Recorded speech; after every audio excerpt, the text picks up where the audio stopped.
I just want to hear why you don't support Trump also. I would like to hear why you don't support Trump, so I Okay. could be a little educated on things that you don't support. You know what? Sure, why not? I'll go over a handful of reasons why I don't support Trump as president, and then we'll hopefully move on to the next debate here. Now, I do have to ask, would you like me to tell you why I don't support Trump, summed up into like a paragraph, 2 paragraphs, 4 paragraphs, 10 pages, doctoral thesis? What do you want to hear? You could just give the basic rundown. Okay, all right. Well, I don't support Trump as president because of 3 main categories. Those 3 main categories are domestic policy, foreign policy, and character.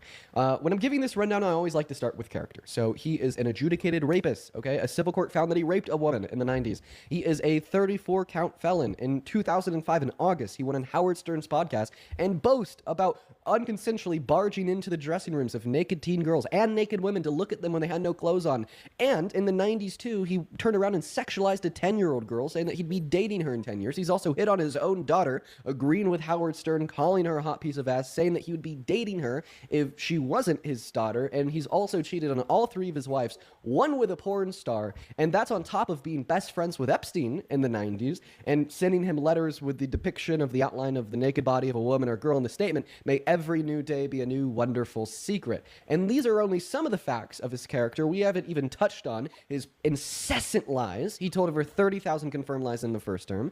He told the biggest lie that any sitting president has ever told and still is today with his denial of the outcome of the 2020 election. Not to mention, he is incredibly racist. In the 70s, he refused to rent his properties to black tenants. Then the New York State Justice Department sued him for it. In the 90s, 1992, he called all black people lazy. In 1997, affirmed that something that he said. All right, 2010 through 2015, he said that Barack Obama is a black man who was born in Africa, even though Barack Obama released his birth certificate proving he was born in Hawaii. He said it was fake. That was Donald Trump trying to systemically limit the job opportunity of a black man because of the color of his skin. Because, of course, in attempting to convince people he was born in Africa, he was attempting to convince people not to vote for him due to the fact that he'd be constitutionally ineligible to serve as our president. Another big issue would be his anger problems, in which he likes to take out on the American people through authoritarianism. He was so angry when he lost the 2020 election that he launched his fake elector scheme, where when Biden won the 7 key swing states to win the vote, he then sent fake slates of electors to those states with fake votes from those states saying he won those states,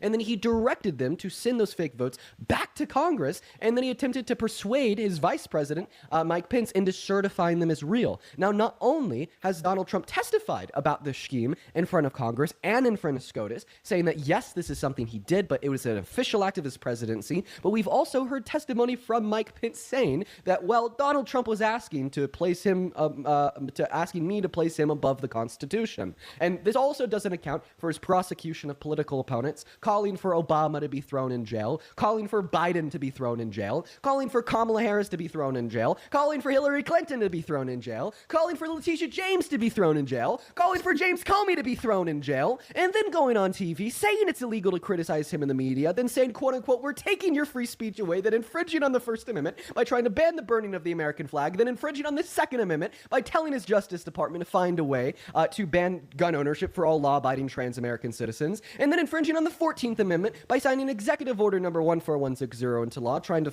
attempting to ban birthright citizenship for the children of undocumented immigrants born on American soil, even though they've had that right guaranteed to them since the ratification of the 14th in 1868, infringing on the 22nd Amendment by saying that he wants to find a way to run for a 3rd term, even though the 22nd Amendment says you can only serve 2, infringing on the 10th Amendment by militarizing American cities and deploying the military in cities like Chicago, Memphis, and Portland with no reason, having multiple federal judges rule him out and strike him down. Then yesterday morning, while on Air Force One, flying to America from South Korea, he said, and I quote, that he could declare an insurrection, send the military into these cities, not just the National Guard, but including the Army, the Marines, the Navy, so on and so forth, and no one could stop him, not even the courts.